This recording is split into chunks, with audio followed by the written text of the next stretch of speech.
You're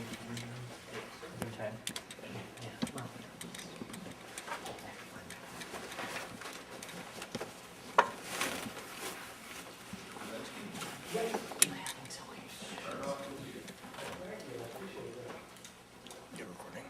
This was addressed to President Orndorff, but since she's not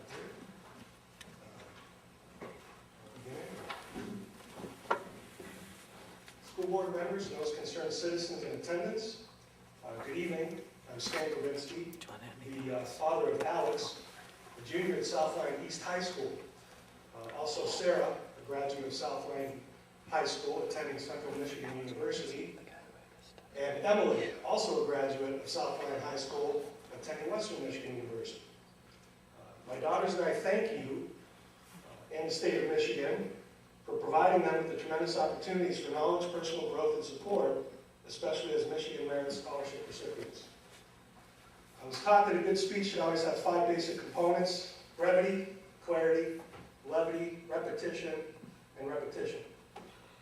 I'll do my best to be brief and clear, but I can find no levity in the serious systemic issues before us. My intention is not to present good speeches, but to secure good actions and assure good results, whatever that requires, the improvement of opportunity for our children.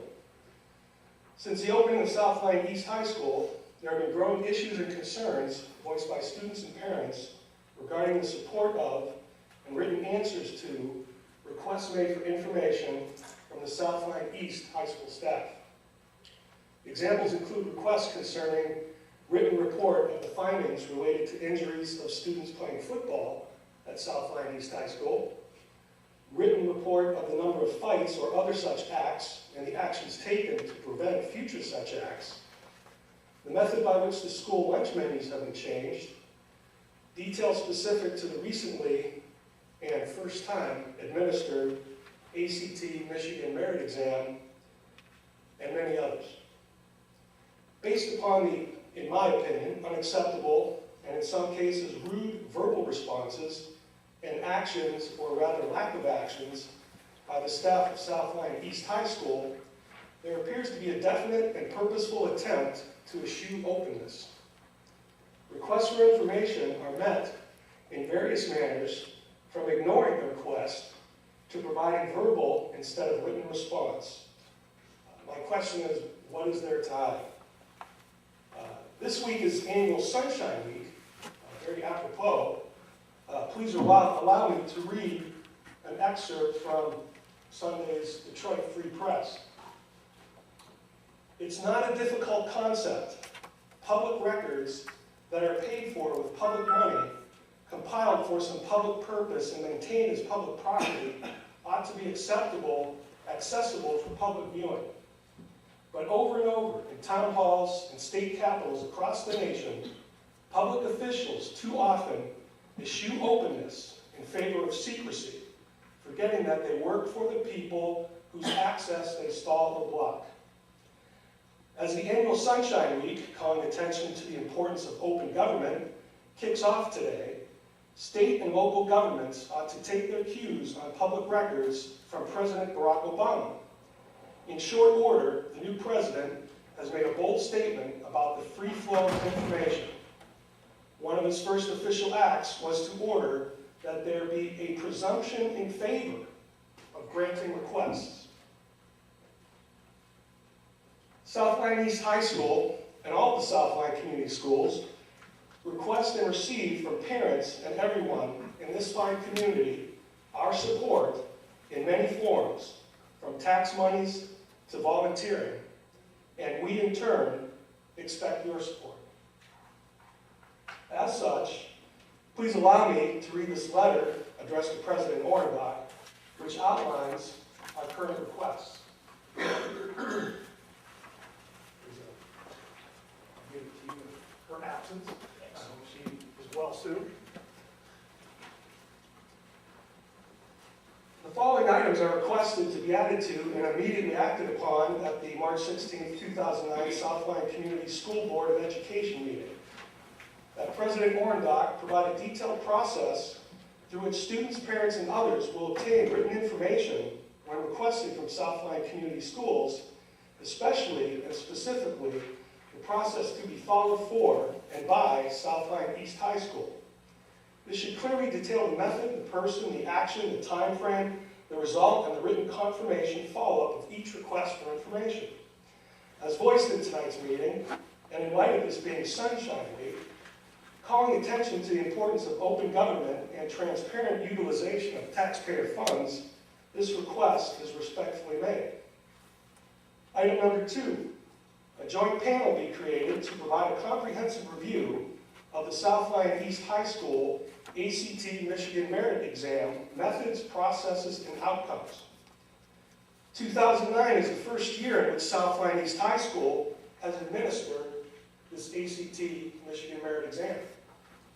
We all realize the utmost importance of these tests, their proper administration and results to our community, and especially to our students, both academically and financially. In order to provide the best for our children, the students, it is imperative to strive for continuous improvement through an understanding, determination, and utilization of best practices. This would include, in part, a review of the things gone wrong, things gone right, with input from various people and functions represented by the joint panel. Of course, we agree that the most important input should be that, the voice of the customer, which are the parents and students. The various representatives of the joint panel would be able to provide a very clear assessment of this very first ACT Michigan Merit Exam administered by South Lyon East High School, and would give recommendations for improvements to assure that our common goal of providing the best possible opportunity to succeed is afforded to our students. The joint panel would consist of representatives from the South Lyon School Board, South Lyon East High School, South Lyon High School, Michigan Department of Education, the Office of Educational Assessment and Accountability, ACT, and South Lyon parents and students. Item number 3, the addition of an appeal process to the ACT Michigan Merit Exam testing procedures. Currently, the ACT MME testing procedures do not provide for any appeal to irregularities that arise during the process, as confirmed in writing on March 13th, 2009 by Jeff McCullough, Director, ACT Test Administration. This lack of an appeal process strips all students and their parents to their given rights to due process. This is wrong on any and every level in the United States of America. In effect, in this matter, as it currently stands, convicted terrorists, mass murderers on death row, and even animals are afforded more rights than the students and parents of South Lyon, because we are afforded none. As such, please reference Attachment A, which is actually a petition that my son created and had students who agreed with him sign. Item number 4, the board's full and active support to allow ACT MME retest on March 24th to 26th, 2009, as outlined in my March 12th, 2009 letter to South Lyon East Principal Wary Jackson, which is Attachment B. To date, no written reply has been provided, and neither has a face-to-face meeting, though repeatedly requested. These items are very important and time-sensitive, especially item number 4. Your written response to these requests is expected within 3 business days, no later than close of business Friday, March 20th, 2009, so that further actions can be taken if required. Thank you for your kind and immediate attention to these matters, and especially for your continued aggressive and positive support and actions on behalf of our children. Your fine efforts and those of all involved to provide the best for our children, the children of South Lyon, the future of America, are recognized and so very much appreciated. Please contact me to discuss this in further detail, or if I can be of any assistance in assuring that our children are provided every opportunity possible to be their very best.